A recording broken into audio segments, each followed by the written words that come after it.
This $400 gaming PC can play any game at 1080p ultra settings in 2023. Hey there and welcome back. Last week I showed you guys what the best $500 PC would look like on a consistent basis. Today we will throw out $100 and make an incredible gaming PC for just $400. Jumping straight into it, we will start with the CPU. Now this CPU is the same as the $500 build because the value is just insane. The Ryzen 5 3600 is a 6-core 12-thread CPU, amazing for gaming, especially on a budget. On eBay, you can easily get one of these guys for $60 or less. If the CPU you get doesn't come with a cooler of some sort, then we'll have to get an aftermarket cooler. But if it does, then congrats on saving an extra $15. Anyways, if you need an aftermarket CPU cooler, we will grab the Cooler Master A71C. This cooler has an ARGB fan and will be good enough for our CPU, as the 3600 doesn't run very hot. We need a motherboard. For this I can't really give a specific model, but just basically get any B450 motherboard that you can get for a good price. Remember to always check the description of the listings when buying used parts, not only for the motherboards, but to make sure that you'll be getting a working component. Anyways, a B450 board will on average run you $50 to $55. For our RAM or random access memory of this build, we will invest into 16 gigabytes of DDR4 running at 3200 megatransfers per second. The model we will go with is the Kingston Beast 2x8 gigabyte kit. Clocking in at 3200 megahertz, it's pretty speedy and will definitely get the job done. 16 gigabytes is the minimum you should get in 2023 in my opinion, unless you're really on a tight budget.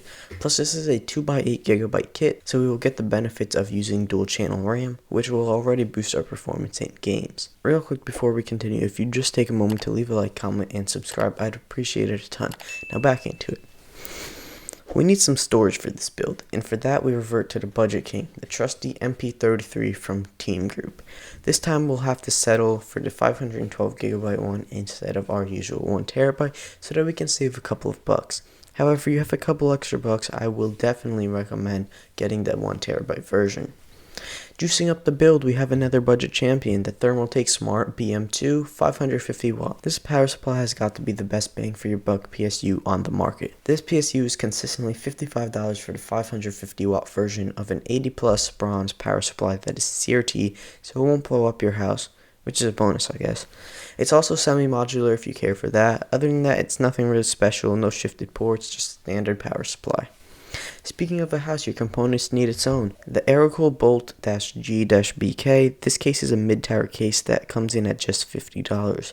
It has one 120mm fan in the back. The case only comes in black and does feature an RGB strip on the front of it, as well as ventilation holes for extra airflow. For $50, this is actually a great value and doesn't look too bad either. Finally, going out with a bang, we got another budget beast. The Radeon RX 5700 or 5700 XT. On eBay you can easily get one of these for around $120 or less. It might not be an immediate deal, but if you're patient you can find it in less than a week on average. The 5700 XT performs very close to an RX 6600 and RTX 3060, but for cheaper.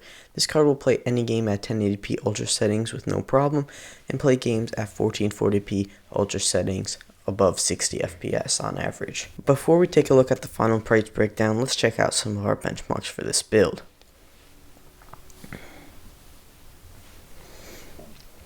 So all in all, you have yourself a very performant gaming PC for just above $400.